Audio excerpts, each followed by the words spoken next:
Welcome, everyone. Today, we're diving into a genuinely incredible story of human endurance, unbreakable loyalty, and a military legacy that literally shaped the modern world. We're talking about the history of the Gorkha regiments during World War I and II. We'll see how these fierce warriors from the Himalayas became an absolute powerhouse for the British Empire and the British Indian Army, turning the tide of some of the most brutal battles in history. So, sit back and get comfortable, because the sheer scale of their bravery, it's going to absolutely blow your mind. Okay, let's dive into this by starting with the ultimate symbol of their legacy, the Khukuri. Now, this isn't just your standard, traditional curved sword. It's the very weapon that played a decisive role in establishing the Gorkhas as the bravest warriors on the planet. It's so much more than just a piece of metal. It's really the soul of our whole story today. The Khukuri represents their unbreakable spirit, their identity as warriors, and their fierce loyalty. When a Gorkha drew his Khukuri, it wasn't just a combat tactic. It was a massive psychological shock to the enemy on the battlefield. And to really grasp the impact of that spirit, we have to look at the numbers. Over 200,000. That is the massive, staggering scale of Gorkha participation across both world wars. More than 200,000 men left their mountain homes to fight on completely foreign soil. I want you to keep that massive number in your head, because to appreciate their true sacrifice, we really need to understand the big picture before we zoom in on the intimate, brutal battles where history was actually made. Let's move on and see how this builds. First, we'll look at the legend of the Khukuri itself. Then, we'll head into World War I with the pivotal Battle of Neuve-Chapelle. From there, we jump to World War II and the absolute agony of Monte Cassino. After that, we'll talk about their 26 Victoria Crosses. And finally, we'll wrap up with what happened after 1947 and where their legacy stands today. Section 1. The Legend of the Khukuri, the Backbone of Gorkha Valor. Armed with this iconic blade, the Gorkhas emerged as the most fearless warriors out there. But it wasn't just about having a cool weapon, right? It was about the absolute conviction they fought with. You might not know this, but Gorkha recruitment is famously one of the toughest physical tests in the world. We're talking sprinting up mountains carrying heavy baskets of rocks. Combine that insane physical endurance with their traditional weapons, and you've got an unmatched force. They didn't just participate, they secured pivotal victories when the odds were completely stacked against them. And that perfectly sets us up for their first massive crucible. Section 2. World War I and Neuve-Chapelle. This was the first major, brutal test for the Gorkhas. Now, what's really interesting about this timeline is just tracking how far they traveled. In 1914, they were fighting in the freezing mud of France and Belgium. By 1915, they're in the rocky terrain of Gallipoli and the deserts of Mesopotamia, which is modern-day Iraq.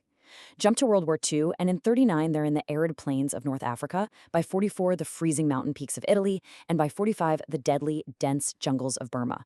They mastered literally every environment. But let's zoom in on France in 1914. Neuve-Chapelle. This is where their strategic brilliance and the sheer terror of the Khukuri really took center stage. Gorkha soldiers actually led the charge here, decisively breaking right through heavily fortified German defense lines. Picture this for a second. It's trench warfare, it's brutal, it's muddy, and it's extremely close quarters. Swinging a long rifle with a bayonet in a narrow, cramped trench? Super difficult. And that is exactly where the Khukuri became a massive game changer.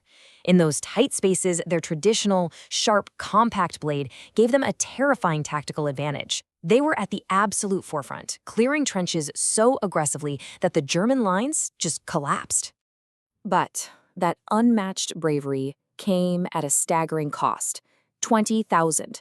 That's the number of Gorkha soldiers who gave their lives during the First World War alone. It's a deeply sobering number, isn't it? 20,000 young men from the Himalayas resting forever in foreign soil, having given literally everything for their duty. Before we move on to the Second World War, we really need to just pause and deeply honor that immense sacrifice. Section 3. World War II and Monte Cassino. This was the ultimate agonizing test of their endurance. It's wild to think about the completely different theaters of war they were conquering at the exact same time. Over in Asia, fighting in the dense jungles of Imphal and Kohima was a major turning point against the Japanese forces. But over in Europe, specifically Monte Cassino in Italy, totally different nightmare. This wasn't jungle warfare.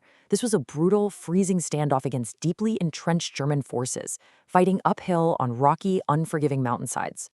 Let's focus on one specific spot at Monte Cassino called Hangman's Hill. 200 Gorkha soldiers got completely cut off and trapped up there. For 9 brutal days, they faced relentless, nonstop German attacks. They had practically no food, no supplies, and absolutely no sleep. It was a living nightmare. And yet, through sheer discipline, an unbreakable will, and the terrifying threat of drawn Khukuris when their ammo ran out, those 200 men held their ground. 9 days of nonstop, agonizing endurance. It is, without a doubt, one of the most staggering defensive stands in all of military history.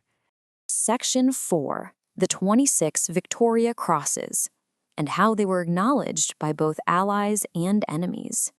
The bravery of the Gorkha soldiers was acknowledged even by enemy forces. I want you to really let that sink in. This wasn't just British propaganda pumping up their troops. This was genuine historical respect and real fear from the other side. Whether it was German soldiers in the trenches of Europe or the Japanese army in the jungles of Asia, the enemy knew that facing a Gorkha unit meant fighting a warrior who simply would not quit. Their valor completely transcended the battlefield and forced their enemies to respect them. So what about recognition from their own side? Well, 26. Across both world wars, the Gorkha regiments were awarded 26 Victoria Crosses. Now, the Victoria Cross is Britain's highest, most prestigious military honor, awarded for the most conspicuous bravery in the presence of the enemy. Earning just one is incredibly rare. To earn 26 as a force, it perfectly illustrates just how absolutely extraordinary their courage was on a global scale. Finally, Section 5, 1947 and today's legacy, a lineage that was divided but never broken. And this brilliantly illustrates what happened when the world order shifted. In 1947, with India's independence and partition, the original 10 Gorkha regiments had to be split. 6 of those regiments stayed to serve in the newly independent Indian Army, like the famous 1st Gorkha Rifles. The remaining 4 regiments joined the British Army, becoming what we know today as the Royal Gurkha Rifles. But here's the beautiful part. Despite being administratively divided across 2 entirely different nations' armies, their core spirit, their traditions, and their legendary status remained completely intact. So I want to leave you with this one final thought. If a single traditional weapon, the Khukuri, alongside unwavering loyalty, could literally change the course of 2 global wars, from the muddy trenches of Neuve-Chapelle to the isolated peaks of Monte Cassino, how much of our modern world's freedom was actually secured by the flash of a Gorkha's blade? It really reminds us that history is shaped by the unbreakable will of a dedicated few. Thanks so much for joining me on this explainer today. Keep questioning, keep learning, and I'll catch you in the next one.